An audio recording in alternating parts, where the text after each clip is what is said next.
चत्तारि परमंगानि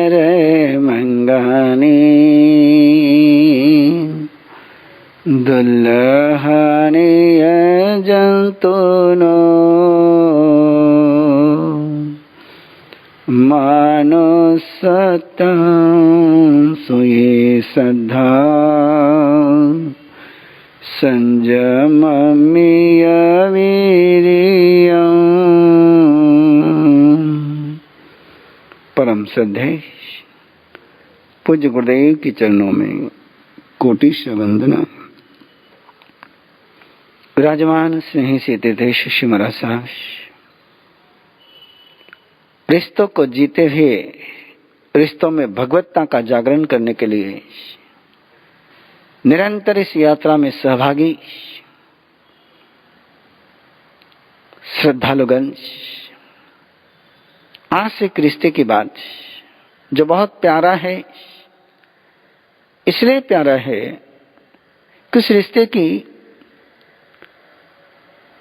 भौतिक स्तर पर कोई आवश्यकता नहीं, जिसका शारीरिक स्तर पर कोई स्ट्रक्चर नहीं है। देखिए आप इस भाई बहन के रिश्ते की तरफ। पति पत्नी का रिश्ता है, शारीरिक स्तर का भी उसमें आधार है, कई इच्छा पूर्ति का भी है, कई वासना पूर्ति का भी है, कई वासना संयम का भी है। उसका एक वंश चलाने का उद्देश्य भी है। आहार, भय, मैथुन और परिग्रह, इन चारों ही संज्ञाओं के कब्जे में किसी न किसी रूप में बाकी रिश्ते हैं। इन चारों ही संज्ञाओं के परे जो मूलभूत जीवन की आवश्यकताएं, मौलिक आवश्यकताएं, आहार, भय, मैथुन, वंश सातत्य और परिग्रह, ये चार संज्ञाएं एक केंद्र से लेकर तो पंचेंद्रिय तक है। और मैक्सिमम, अधिकतम अपने जीवन की सारी क्रिया प्रतिक्रिया व्यवहार के पीछे कहीं न कहीं सुप्त रूप में, कहीं जागृत रूप में, कहीं एक्टिव रूप में, कहीं पैसिव रूप में इन चार संज्ञाओं का रोल रहता है। इन चार संज्ञाओं की ही अपनी सारी यात्रा चलती रहती है। रिश्तों में भी वही है। लेकिन एक भाई बहन का रिश्ता है जो न आहार पूर्ति के लिए है, न भय संज्ञा के आधार पर है, मैथुन का तो उसमें कोई संबंध ही नहीं है, और परिग्रह का भी कोई लवलेश नहीं है। इसलिए ये रिश्ता एक जुदा है, बहुत अनूठा है, अद्भुत है। पेरेंटिंग वेरी क्लियर, उसकी धरती है। मां ने जन्म दिया है, पिता पालन पोषण कर रहे हैं, आवश्यकता पूर्ति का सूत्र है। एक ही रिश्ता है जिसमें ना इच्छा पूर्ति है, ना आवश्यकता पूर्ति है। इसलिए यह रिश्ता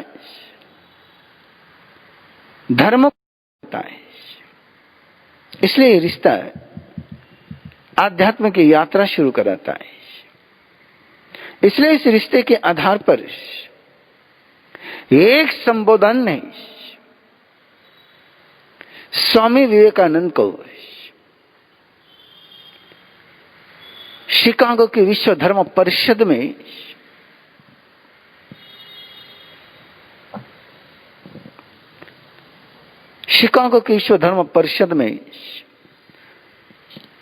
एक संबोधन के बाद वो तालियों की गूंज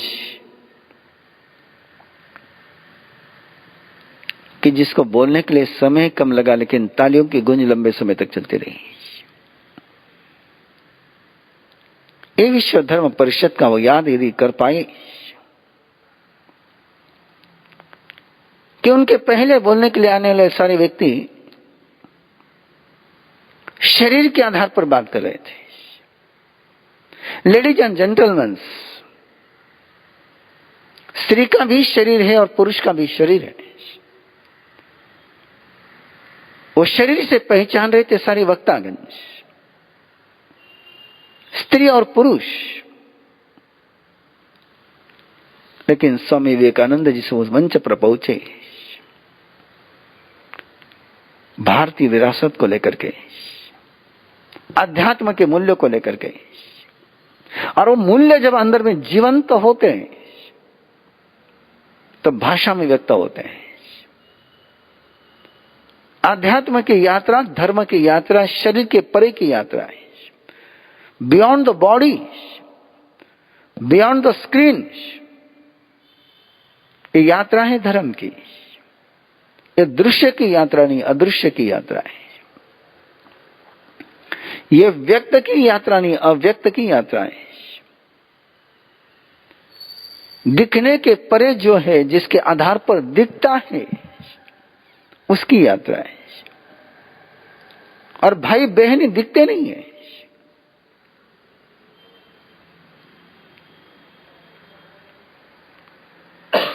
और जो दिखता नहीं उसको संबोधन दिया गया। जो होता है लेकिन दिखता नहीं, और जो होना चाहिए। इसलिए स्वामी विवेकानंद जब उस मंच पर पहुंचे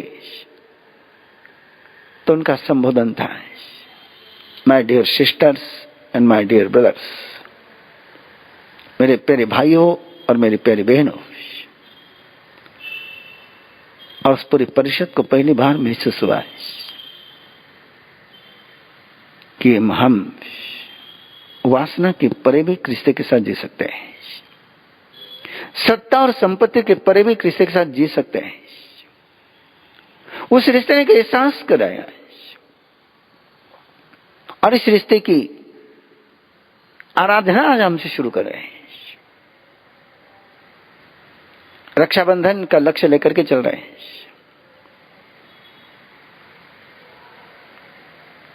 पूनम क्या कल्चर है और क्या कल्चर के संकेत है, इस संकेत तो हम सुन पाए। आषाढ़ी पूर्णिमा गुरु पूर्णिमा है, श्रावणी पूर्णिमा भाई बहन की पूनम, रक्षा की पूनम, सुरक्षा की पूनम, भय से मुक्त करने वाली पूनम। और एक बार कोई भय से मुक्त हो जाए तो भव से मुक्त होकर के भाव की यात्रा शुरू होती है। भय में से भव जन्मता है और भय मुक्ति में से भाव जन्मता है। भय मुक्त चेतना में ही भाव का जन्म होता है। भयभीत चेतना में ही भव यानी संसार का जन्म होता है। इसलिए तो परमात्मा प्रभु महावीर ने तानानुसेठम अभयपयानम,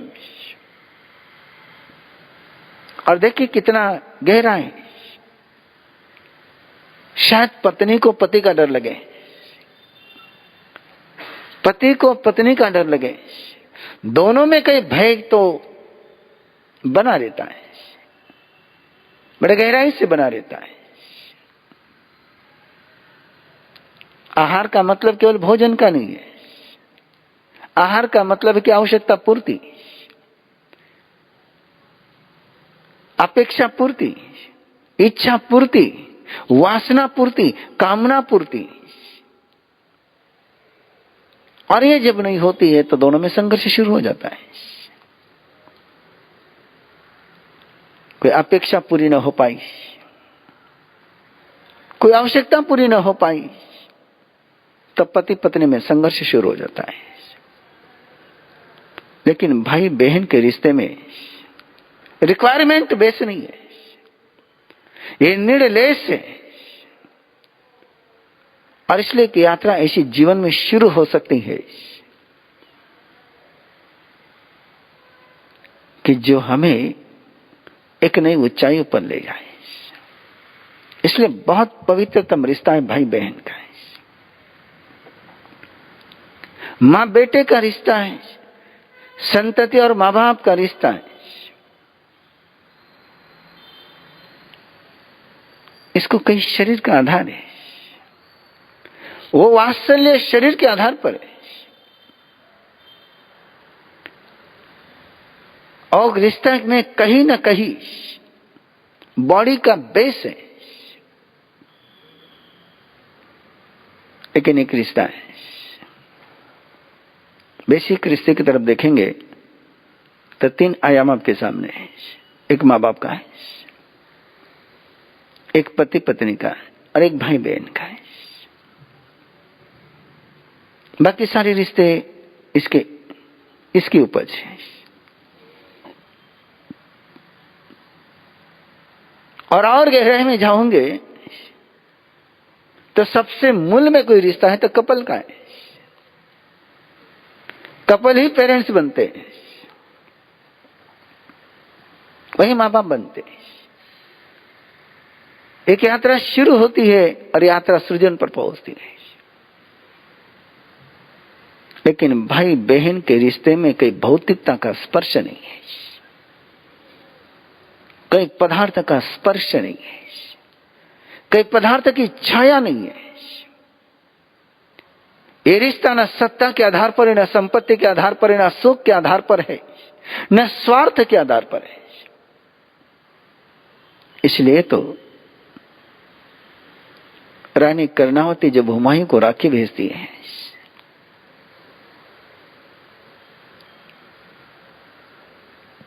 तो हुमायूं दौड़ा आता है। कोई सत्ता का विषय नहीं था,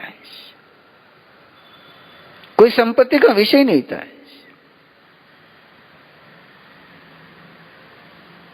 इसलिए रक्षा बंधन का जो रिश्ता है ये जब जीवन में छा जाता है तो जीवन का सारा रंग चेंज हो जाता है। और जब से ये रिश्ता जुबान से फिसल गया, अब तो करीबन रिश्ते सारे जुबान से फिसल चुके हैं। पति पत्नी का रिश्ता भी जुबान से फिसल गया है। कहीं बचा है जुबान पर रिश्ता तो केवल एक माँ बाप का रिश्ता भी, वो भी बहुत अलग अलग में, कभी मम्मा बन गए, कभी डैड बन गया, कभी मम्मी बन गई, कभी डैडी बन गए।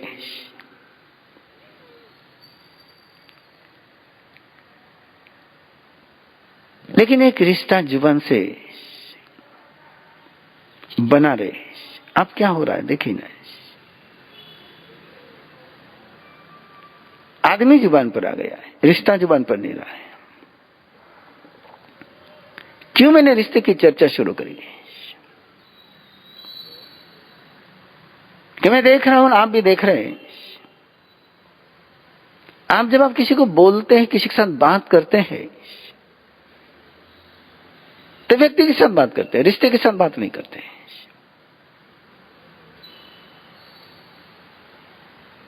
बहुत कम माँ बाप रहे जो आप बेटे को बेटा कहते, बेटी को बेटी कहते हैं। वो भी आप बेटे को नाम से ही पुकारते, बेटी को नाम से ही पुकारते हैं।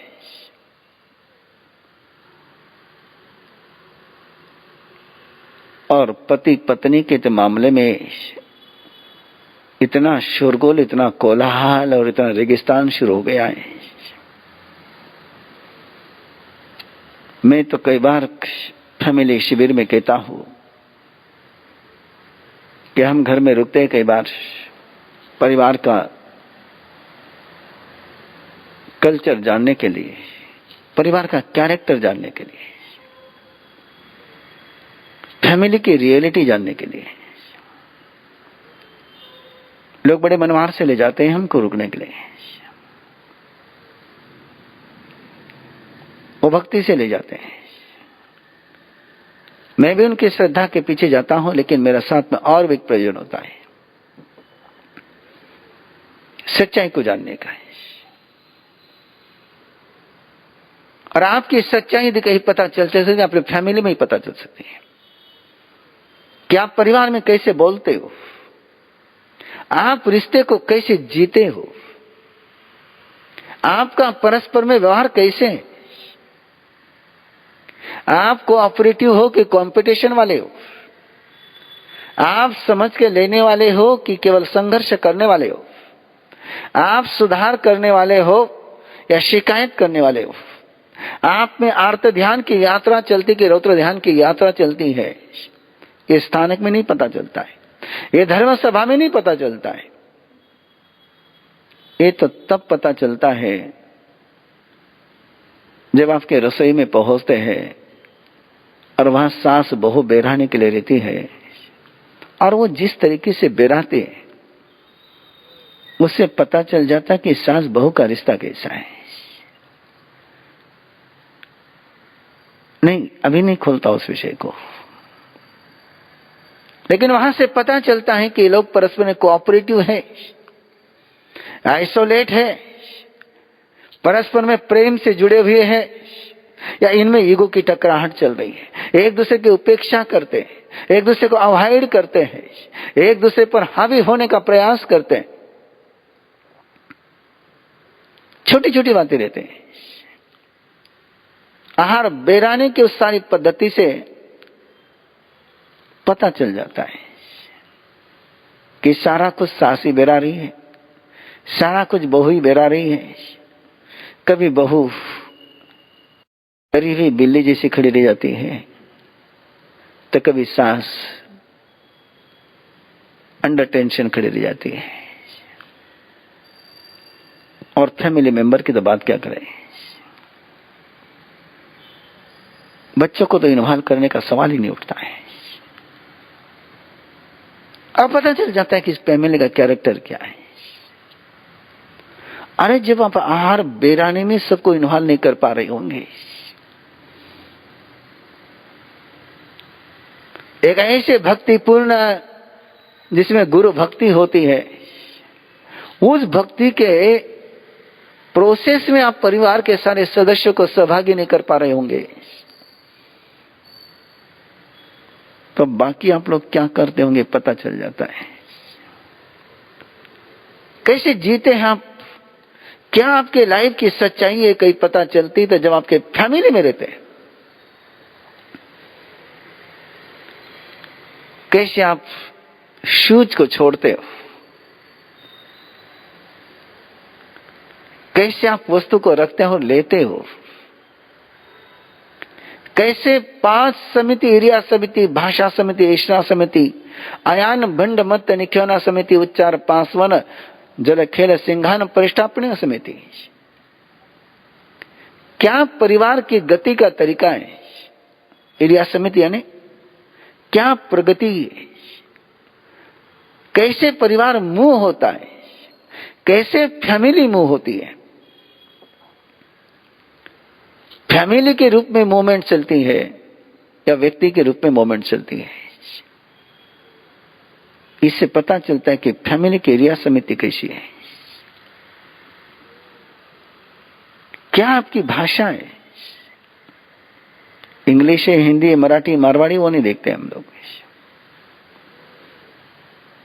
मैं तो केवल इतना देखता हूं, भाषा श्रद्धा की है या भाषा अविश्वास की है, भाषा आक्षेप की है या भाषा आलाप की है, भाषा अनुग्रह की है कि विग्रह की है, भाषा सहयोग की है कि संघर्ष की है, भाषा सुलझने की है कि उलझने की है, भाषा ऑब्जेक्शन लेने की है कि करेक्शन लेने की है। अरे सारी बातें रिश्ते में ही हो सकती है। इसलिए 5 समिति आपके जीवन को सम्यक बनाती है। अरे रिश्तों में ही उसकी अभिव्यक्ति होती है, इसलिए मैंने रिश्तों की कहानी शुरू करी। ये भाषा समिति है,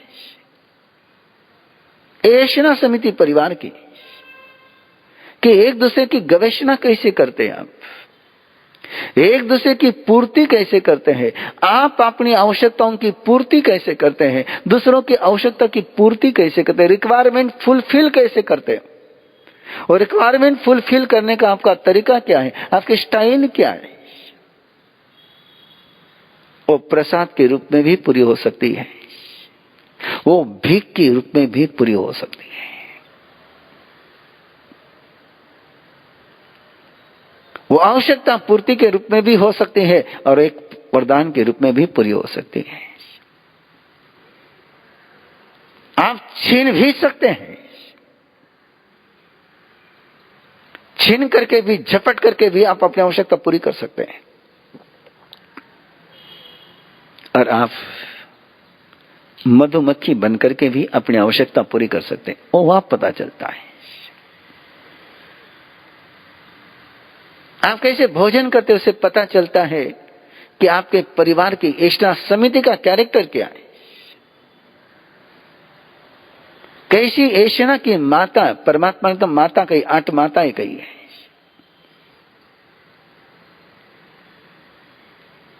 एक माता है चलने की, एक माता है बोलने की, एक माता है खाने की, एक माता है रखने की, एक माता है छोड़ने की। कैसे लेते हैं आप, कैसे देते हैं आप? ऐशना समिति। कैसे ग्रहण करते हैं आप, कैसे फीडिंग करते हैं आप, कैसे पोषण करते हैं आप? पोषण का तरीका है कि शोषण का तरीका है? ओवरफ्लो हो रहा है या सच में केवल पोषण हो रहा है? अमृत का पोषण हो रहा है कि पदार्थ का पोषण हो रहा है? ये तभी पता चलता है जब फैमिली में आकर के बैठते हैं। कैसी वस्तु को आप लेते हैं और कैसे वस्तु को आप रखते हैं। How to take and how to put. कैसे लेते हैं और कैसे रखते हैं। टॉवेल को आप कैसे रखते हैं, शूज को आप कैसे रखते हैं, कपड़ों को आप कैसे रखते हैं। उससे पता चलता है कि आपका व्यवहार का तरीका क्या है।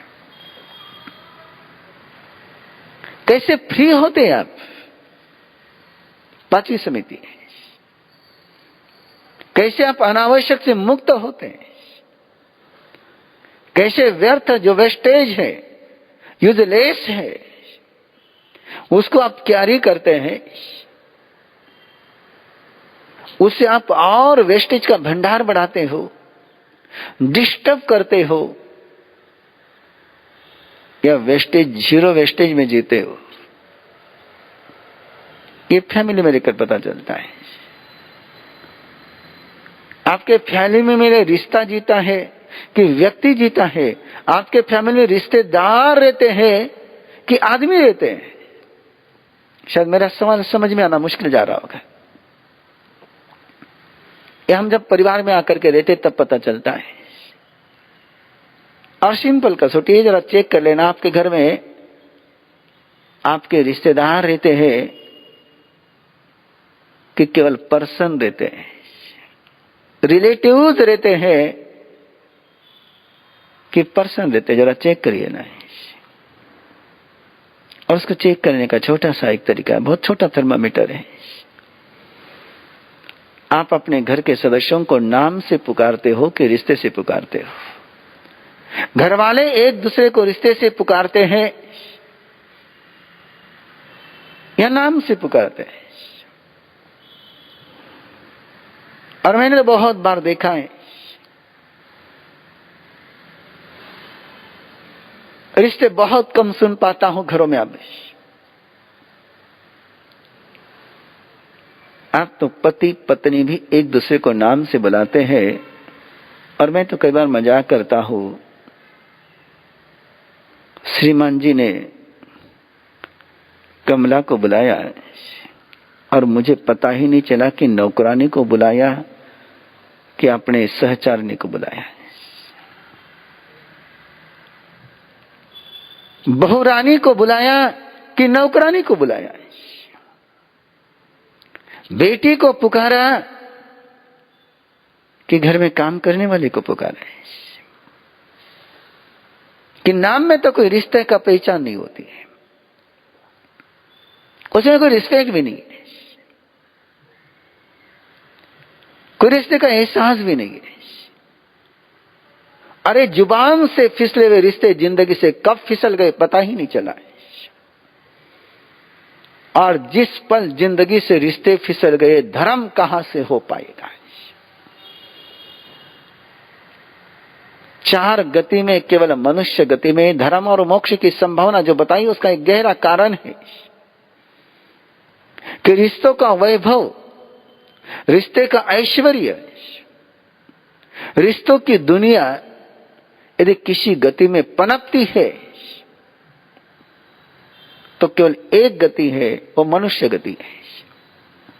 नरक गति में कोई रिश्ता नहीं है, देव गति में कोई रिश्ता नहीं है, तिर्यंचों के बीच भी कोई रिश्ता नहीं है। वहां केवल एक साथ में जीने का कम्यून, रिश्ते की दुनिया कहीं है तो मनुष्य के पास है। कर्म की सत्ता तीनों गति में, मनुष्य गति में भी है।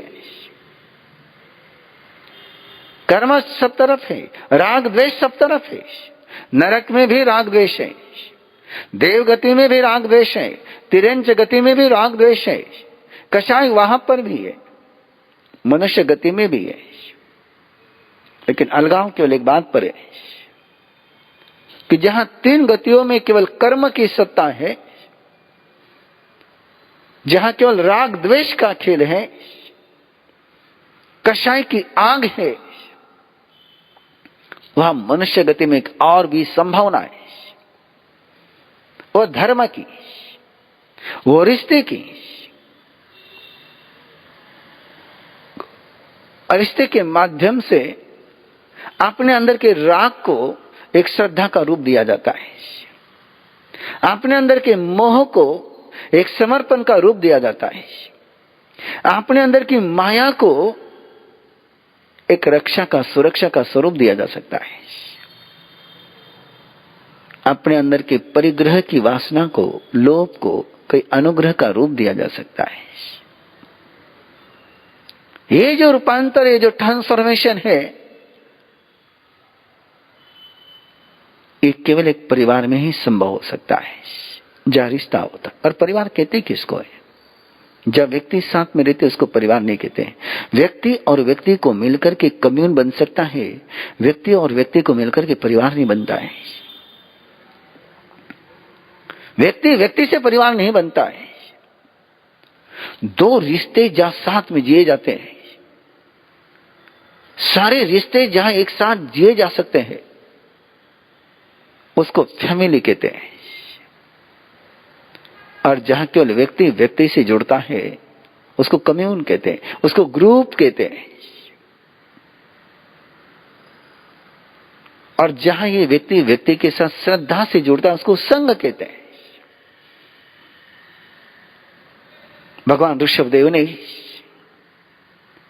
पहले परिवार का निर्माण किया और फिर धर्म संघ की स्थापना करी। एक परिवार ही है कि जहां धर्म की यात्रा शुरू हो सकती है, धर्म संघ में जाकर के धर्म की यात्रा शिखर पर पहुंच सकती है।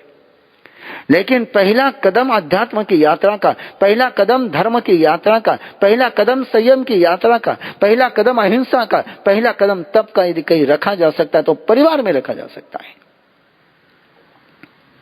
कि कैसे हम एक दूसरे के साथ अहिंसा के साथ जी सकते हैं, कैसे संयम से रह सकते हैं, कैसे एक दूसरे के लिए तप सकते हैं। और यदि परिवार में अहिंसा, संयम, तप की आराधना है तो व्यक्ति के जीवन में भी धर्म आएगा। और व्यक्ति जहां पहुंचेगा उस समाज में भी धर्म आएगा। और ऐसे धर्म के रिश्ते में सबसे महत्वपूर्ण कोई रिश्ता है और ये भाई बहन का है। स्वार्थ शून्य, निस्वार्थ, वासना शून्य,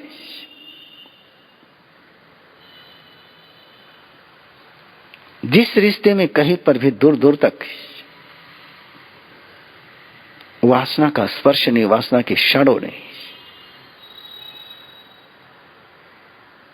वो रिश्ता है भाई बहन का है, जो तन के आधार पर नहीं बनता है, जो आवश्यकता के आधार पर नहीं बनता है, जिसका जन्म केवल एक भाव भूमिका पर होता है। बाकी सारे रिश्तों में कई भव और भाव दोनों रह सकते हैं। बाकी रिश्तों में भव की भी यात्रा हो सकती है, भाव की भी यात्रा हो सकती है। यदि मां बाप के रिश्ते में भाव की यात्रा हो जाए तो मां बाप देव बनते हैं, और मां बाप के रिश्ते में जब भाव की यात्रा होती है तो वे केवल नर्मदा बनकर के रह जाते हैं। और जिन्होंने मातृत्व और पितृत्व में भाव की यात्रा कर ली, जिस मां ने इस रिश्ते में भाव की यात्रा कर ली, वो माता मरुदेवी हाथी के होदे पर केवल ज्ञान को प्राप्त करती है। लेकिन सबसे प्यारा रिश्ता है, सारी दुनिया के साथ जोड़ा जाने वाला कोई रिश्ता है तो सारे सभी भारतीय मेरे भाई और बहन हैं।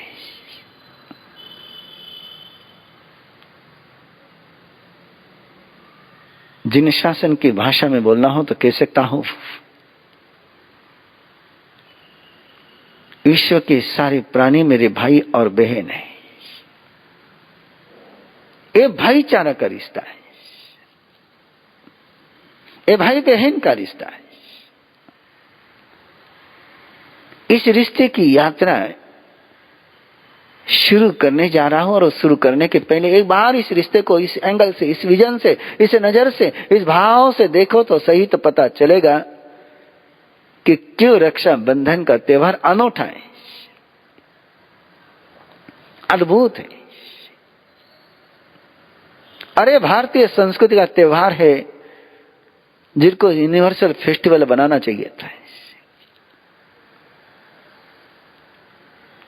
फ्रेंडशिप डे मनाते हो आप लोग, वैलेंटाइन डे मनाते हो,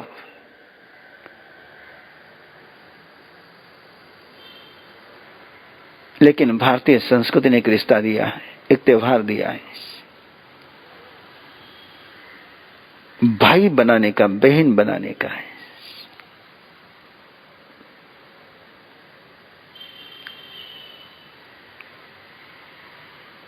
गहराई से कहना चाहूंगा,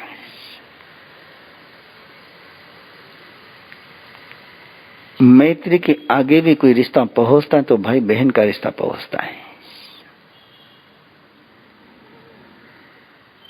और इसलिए तो कलाई पर राखी बांधी जाती है,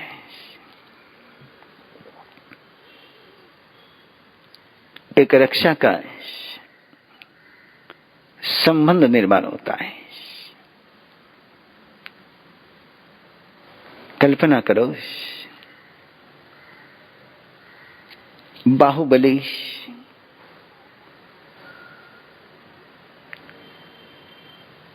लंबी दीर्घ उग्र साधना कर रहा है, अहंकार के शिखर पर है,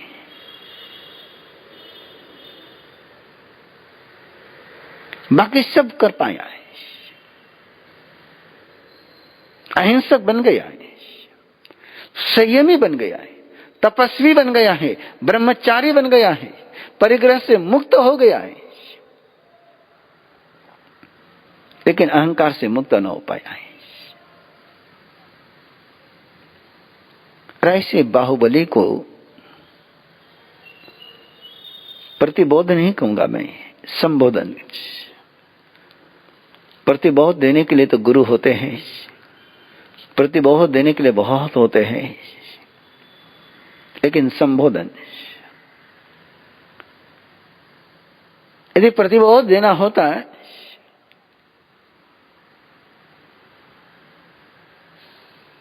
तो ऋषभदेव के शासन से कोई पुंडरीक जैसा गंधर जाता है। जहां प्रतिबोध देना होता है वहां भगवान महावीर इस ब्राह्मण के पास आखिरी दिन भी इंद्रभूति गौतम को भेजते हैं। जहां भी प्रतिबोध का विषय आएगा वहां गंधर्व पहुंचते हैं, वहां संत पहुंचते हैं, लेकिन बाहुबली को संबोधन की आवश्यकता थी और संबोधन देने के लिए कोई समर्थ थे तो बहनें ही समर्थ थी, इसलिए ब्राह्मी और सुंदरी पहुंचती है।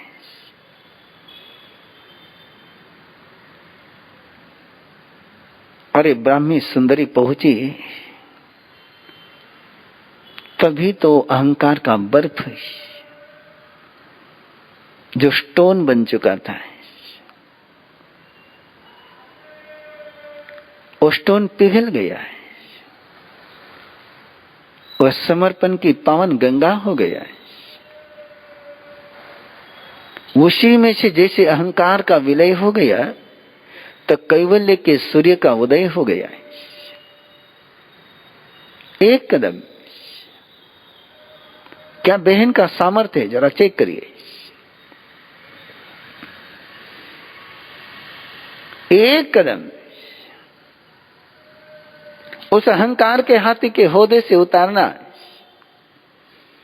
हम बाकी सब जगह से उतर सकते हैं, क्रोध से उतर सकते हैं, लेकिन अहंकार के शिखर से उतारने के लिए जिंदगी में कोई होनी चाहिए, तो एक बहन होनी चाहिए,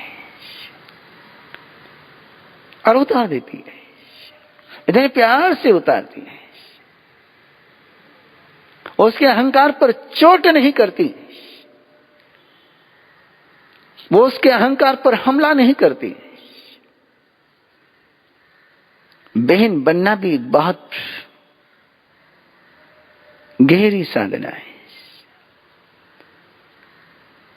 बहन कभी हमला नहीं कर पाती है, बहन कभी उलाना न दे पाती है, वो तो सहलाती है, और उसके सहलाने में ही सारी बीमारियां दूर हो जाती है। वो मन को मालिश करती है, वो चेतना को मसाज करती है, और मसाज कैसे अपने अंदर की ऊर्जा के प्रभाव को खुला कर देता है।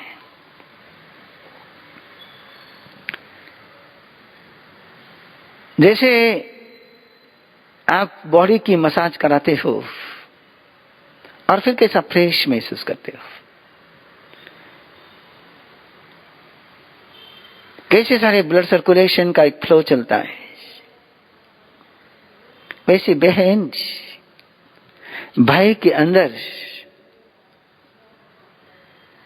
एक ऐसा ऊर्जा का प्रवाह शुरू कराती है, जैसे ब्राह्मी सुंदरी ने बाहुबली के उस स्टोन को ऐसा सहलाया है, ऐसी स्नेह की उष्मा दी कि सारा स्टोन आइस मिल्ट हो गया है, पानी बन गया है।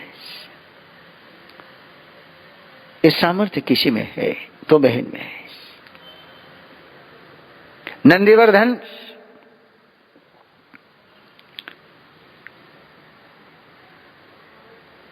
जब तीर्थंकर परमात्मा के निर्वाण के बाद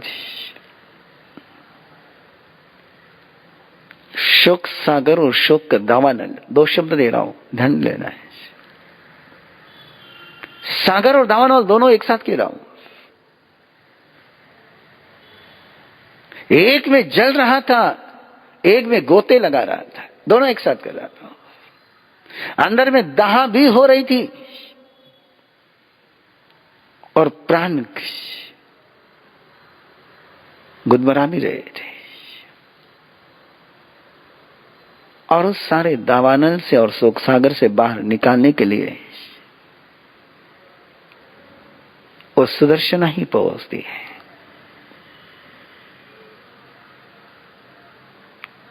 भाई के साथ जोड़ने के लिए भी बहन ही लगती है।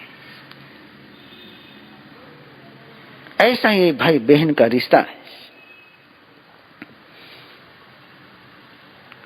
इस रिश्तों की यात्रा है एक स्पंदन के साथ, एक भावानुभूति के साथ। आओ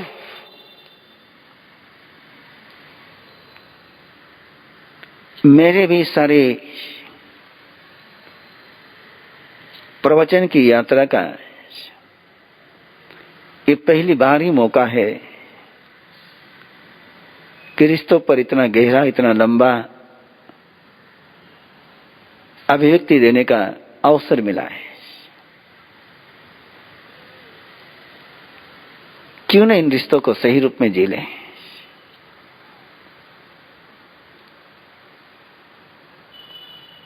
डायमंड मिलना और डायमंड की कीमत पता चलना, इसमें अंतर होता है ना।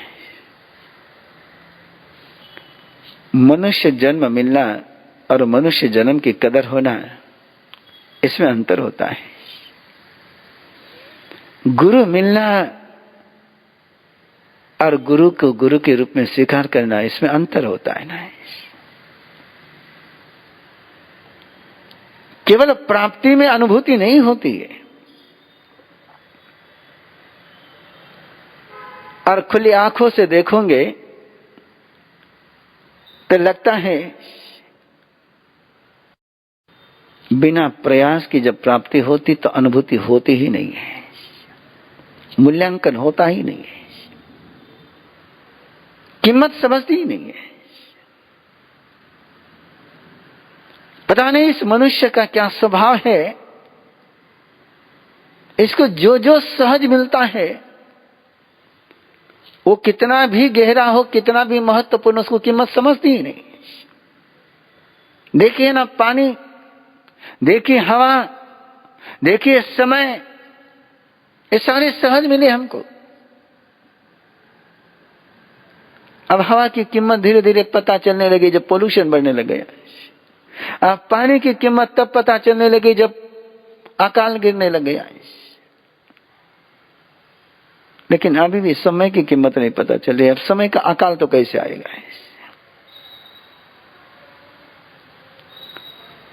जो सहज मिलता है उसकी हम कीमत भूल जाते हैं।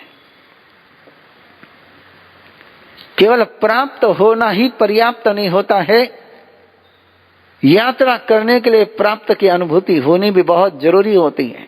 आप श्वास ले रहे हैं लेकिन श्वास को अनुभूत नहीं कर पा रहे,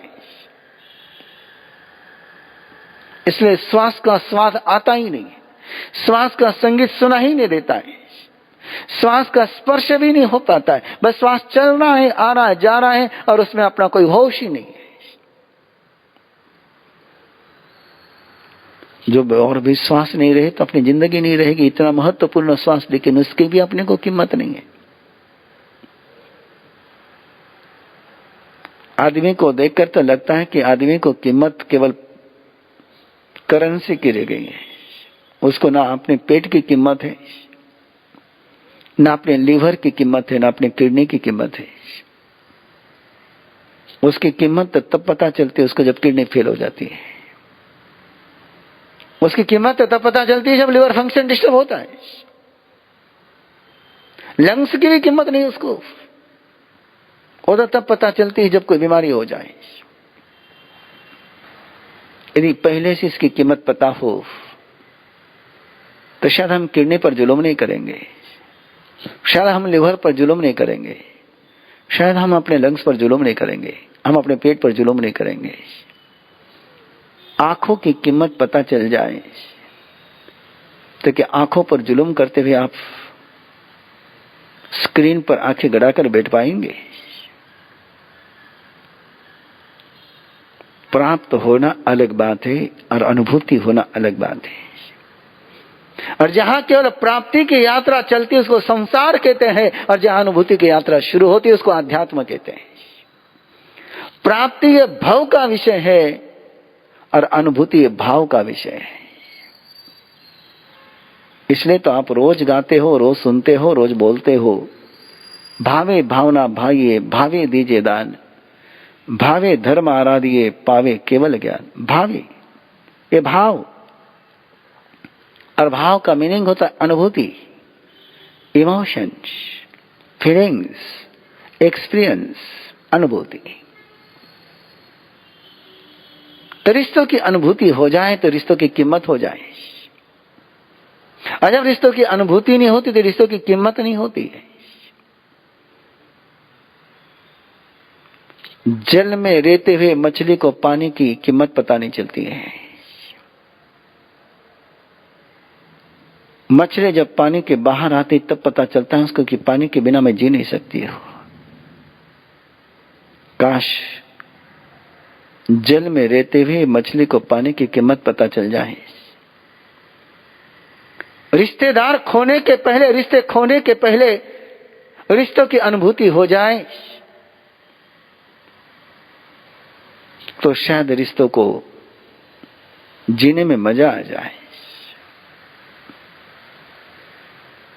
और ये रिश्तों की यात्रा चल रही है, चलती रहेगी। रिश्ते ही तो मंजिल पर पहुंचाएंगे। कदम जब भटक जाते हैं तो खोजने के लिए कोई रिश्तेदारी आता है। ये रिश्ता है। कहीं मन भटक जाए तो इस मन को संभालने के लिए भी रिश्ता ही लगता है। चेतना भटक जाए तो इस चेतना को संभालने के लिए भी रिश्ता ही लगता है। ऐसी रिश्तों की गहरी यात्रा के लिए चले हुए सारे सहयात्रियों, आपका बहुत बहुत अभिनंदन। और इस रिश्तों के बीच एक छोटी सी बात आपसे कहना चाह रहा हूं कि रक्षाबंधन का त्योहार समीप आ रहा है, और तब तक इस रिश्ते को अपन भाई बहन के रिश्ते की यात्रा करेंगे। आपको भी पता है, मुझे भी पता है, लॉकडाउन का मामला है।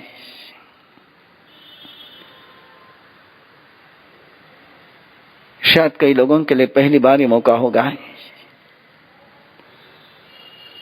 कि बहन पहुंच न पाएगी या भाई मिल न पाएगा। लेकिन एक बात कह दो आपको, भावों की यात्रा करने के लिए धरती की यात्रा करने की जरूरत नहीं होती है। भाव भूमि पर पहुंचने के लिए जमीन पर कदम उठाने की जरूरत नहीं होती है। उठ जाए अच्छा है। जैसे आप प्रवचन सुनने के लिए आपको महावीर प्रतिष्ठान में आने की आवश्यकता नहीं रही, कि भाव यात्रा चल रही है। आ रहे कुछ भाई लोग, ऐसी भाव की यात्रा अपन कैसे संपन्न करेंगे उसकी बात मैं करूंगा ही। एक मौका आपको दे रहा हूं,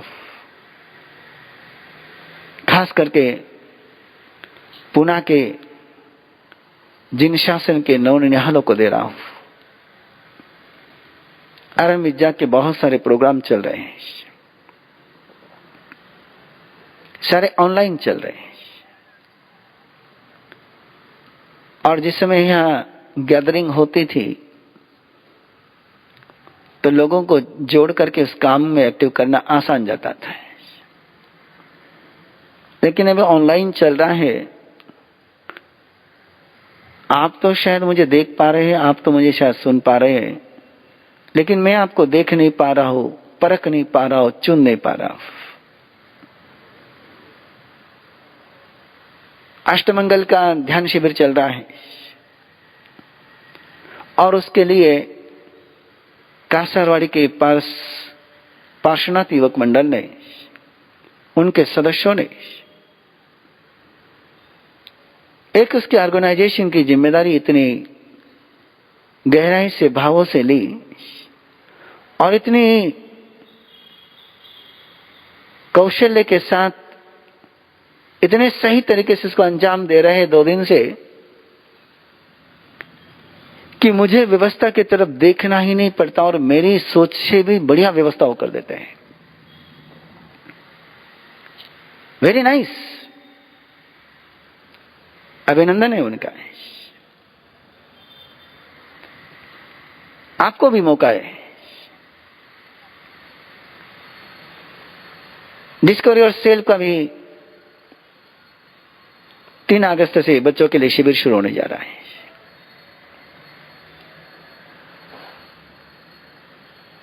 सारे शिविरों की यात्रा चलनी है और इन शिविरों का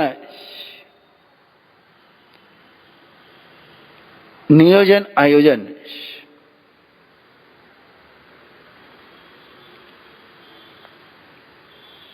यहां पर एडमिनिस्ट्रेशन के लिए, मैनेजमेंट के लिए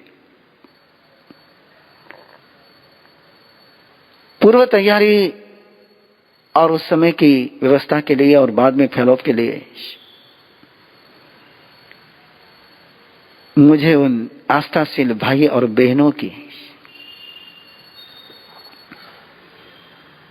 आवश्यकता है। सभी शिविरों के नियोजन, आयोजन और संचालन के लिए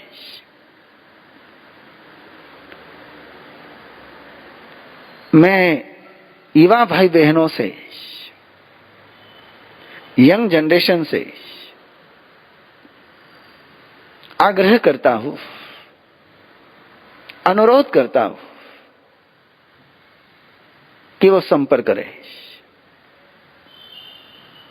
वो जुड़े। ग्रुप के आप रूप में भी आकर के मिल सकते हो, पर्सनल रूप में भी आकर के मिल सकते हो।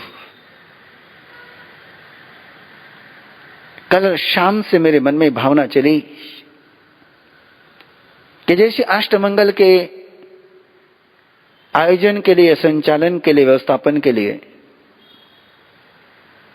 कासारवाड़ी की ये युवा टीम जिस मुस्तैदी से, जिस मास्टरी से, जिस कौशल्य से वो उसको कर रहे हैं और उसी के कारण से कार्यक्रम एक नई ऊंचाई को छू रहा है। अरे मिर्जा के ऑर्गेनाइजर को भी उम्मीद नहीं थी कि इस ऊंचाई पर पहुंचेगा, क्योंकि आपके पास टेक्नोलॉजी है, आपके पास सोच है, आपके पास ड्रीम है। मैं चाहता हूं कि आपकी टेक्नोलॉजी के आर्ट का यूज जिन शासन में हो, आपके नॉलेज का उपयोग जिन शासन में हो, इसलिए आइए, मिलिए और जुड़िए। आज पूरे दिन में 24 आवर्स में किसी को भी नाम से नहीं पुकारेंगे, रिश्ते से पुकारेंगे।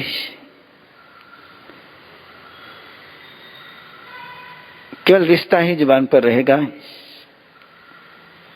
इतने छोटे से पचकाना आपको, चाहे आपके घर में काम करने वाला हो, चाहे घर में काम करने वाली हो, किसी को भी आज आप नाम से नहीं पुकारेंगे। नाम से पुकारना जरूरी हो तो उसके साथ रिश्ता जरूर जोड़ करके पुकारेंगे। विथ रिलेशन बात करोगे, विदाउट रिलेशन बात नहीं करोगे। ये आज के आपके लिए एक छोटा सा संकल्प लीजिए, जिससे आप रिश्तों की यात्रा जीवन में शुरू कर पाए। इन्हीं भावनाओं के साथ मंगल पाठ। चत्तारी मंगलम अरिहंता मंगलम सिद्धा मंगलम साहु मंगलम केवली पन्नतोधो मंगलम। चत्तारी लघुत्तमा अरिहंता लघुत्तमा सिद्धा लघुत्तमा साहु लघुत्तमा केवली पन्नतो धम्मो लघुत्तमा। चत्तारी सनम पवज्जामि अरिहंते सनम पवज्जामि सिद्धे सनम पवज्जामि साहु सनम पवज्जामि केवली पन्नतम धम्मम सनम पवज्जामि।